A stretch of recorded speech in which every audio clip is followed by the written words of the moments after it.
Bonjour et bienvenue sur ma chaîne YouTube.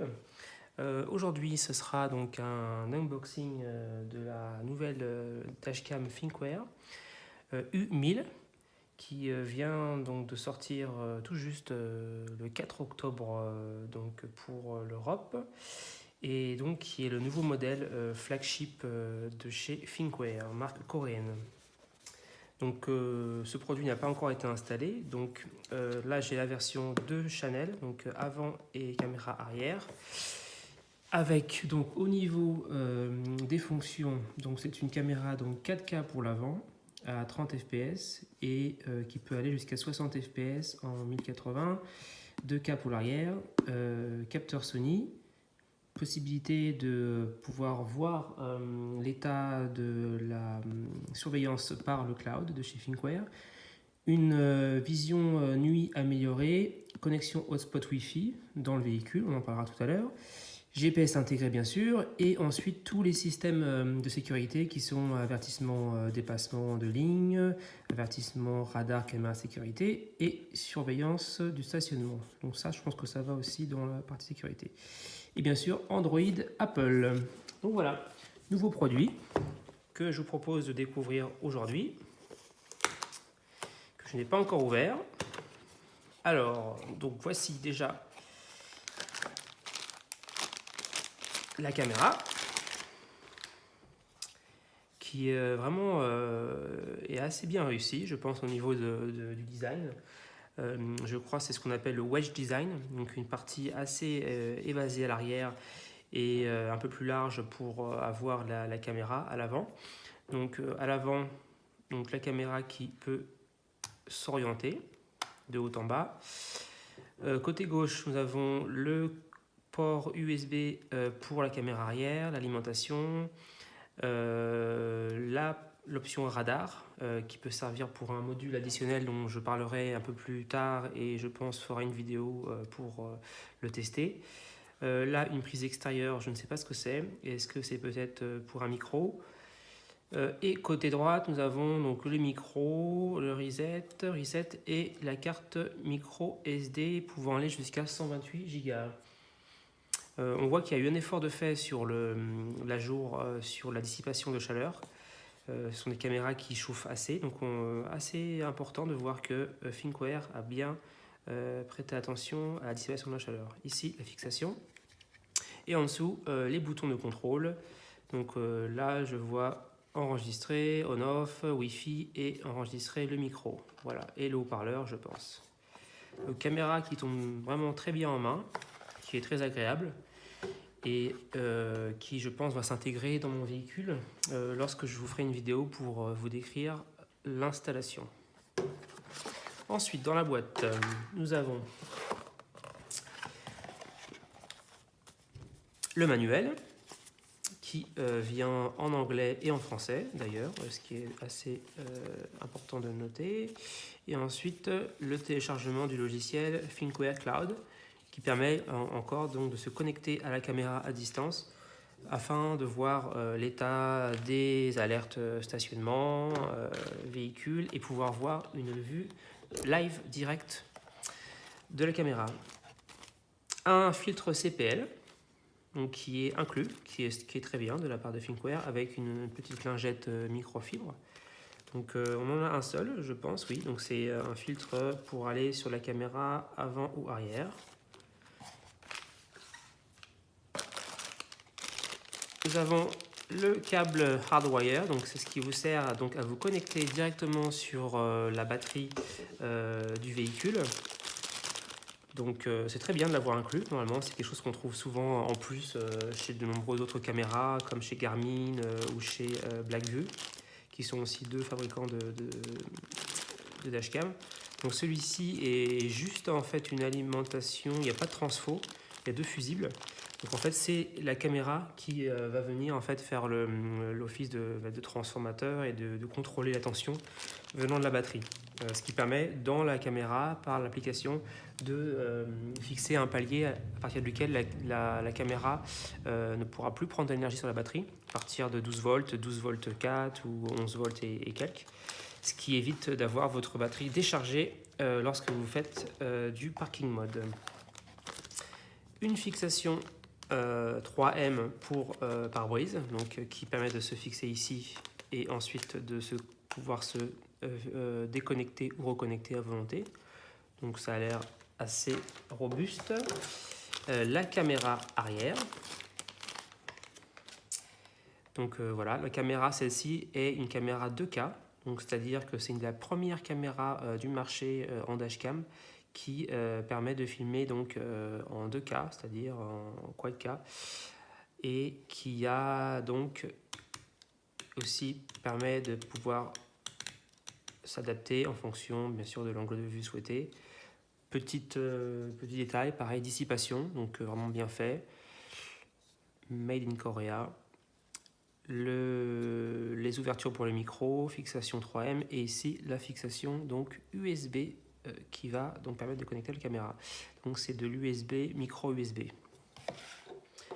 Donc vraiment au niveau des caméras, je pense que voilà, les caméras sont vraiment bien dessinées, bien détaillées. Ensuite, nous avons le câble nous permettant justement de fixer la caméra arrière à la caméra principale. Donc c'est un câble qui ressemble à un câble micro USB. Qui est assez épais, je dois le dire. On est sur un câble, je pense, de qualité, mais comparé à ce que j'ai vu sur d'autres dashcams, notamment chez Garmin, ce sont plutôt des câbles assez flexibles, assez souples, qui ont tendance un petit peu à se tordre, à se plier. Là, on est vraiment sur une bonne qualité de câble. Et donc je pense que le seul inconvénient peut-être ce sera au niveau des passages de câbles sous le faux plafond de ma voiture ou dans les piliers. Là il va falloir faire un effort assez important quand même pour pouvoir placer ce câble. Chez Blackview notamment, Blackview qui est l'autre concurrent direct donc, de Thinkware, c'est un câble coaxial. Donc par rapport à Blackview, a donc une section un peu plus importante. Donc voilà, c'est important à noter si vous avez un véhicule dont vous ne pouvez pas trop bouger les plastiques ou retirer les caches. Important à noter. Ensuite, nous avons un autre support, cette fois donc pour caméra. Je pense que c'est une recharge au cas où si vous souhaitez le retirer et le réinstaller plus tard. On a un seul support, on ne peut pas le changer dans plusieurs véhicules. Un seul support mais deux pads adhésifs 3M. Donc merci Thinkware. La carte micro SD qui est fournie avec, puisque j'ai la version 2 voies 2H qui est la 64 gigabits. Donc une carte classe 3 avec un adaptateur aussi pour le lire sur votre ordinateur. Ensuite, nous avons un adaptateur USB, micro USB aussi. C'est intéressant de voir ce petit effort fait par Thinkware. Et ensuite, des petits attaches câbles pour ceux-ci. Justement, pouvoir les passer discrètement sur le haillon ou sous le haillon arrière, notamment, et éviter que le câble vienne s'enrouler ou bailler sur votre lunette arrière. Ce qui est le cas actuellement avec ma caméra Garmin. Les câbles sont très flexibles et ont tendance à bailler, à onduler. Donc voilà pour ce qui est donc, de la caméra Thinkware. Donc faut savoir que c'est un modèle que je suis depuis assez longtemps. Ça vient donc depuis... il y a eu la F800 avant et F800 800 Pro, il me semble, Q Pro, qui sont le modèle juste avant, qui avait un design différent, qui était plutôt en largeur, avec une caméra un peu comme un tube à l'avant, et qui était une quad-K QHD donc à l'avant et FHD 1080 à l'arrière, et qui n'avait pas eu tous les ensemencements parce que notamment la résolution arrière était un peu faible. Mais là on est vraiment sur une résolution donc QHD à l'arrière, donc une très bonne caméra, et 4K à l'avant. Pour revenir juste un petit aparté sur la fonctionnalité avancée, qu'est-ce que ça permet notamment? C'est le parking mode, c'est-à-dire que cette caméra est la seule du marché à avoir autant de fonctions pour le parking mode. Elle a 3 parking modes, même maintenant 4 je crois.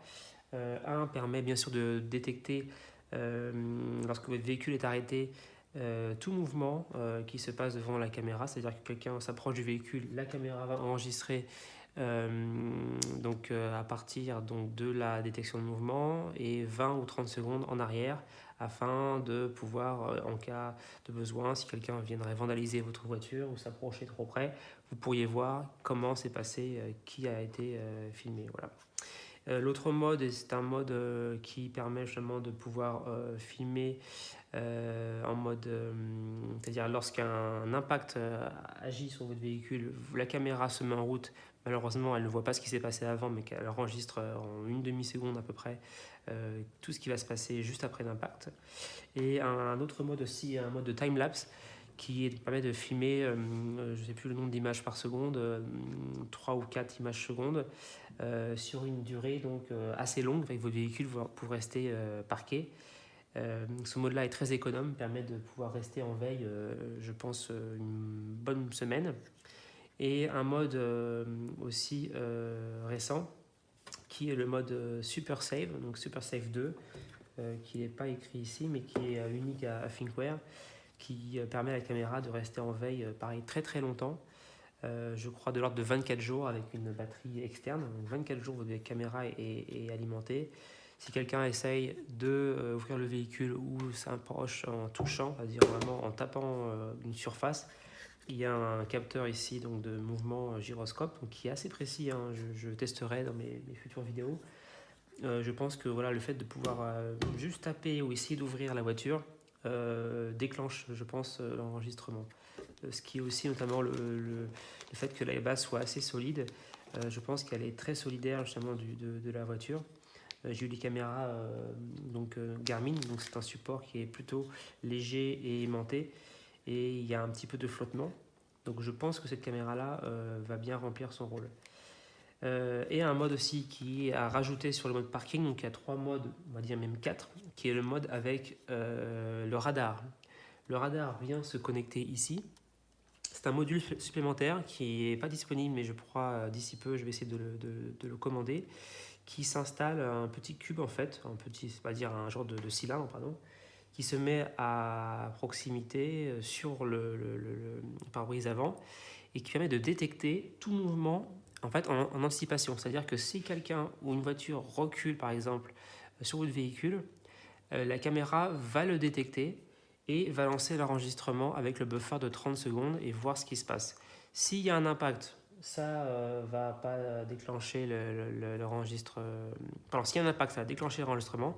S'il n'y a pas d'impact, l'enregistrement ne va pas être conservé, donc vous économiserez de la capacité de stockage. Que je rappelle qu'en mode parking, la caméra enregistre en permanence si elle est en mode détection de mouvement, ce qui finit par avoir des centaines ou de vidéos de gens qui passent ou des choses qui bougent au loin.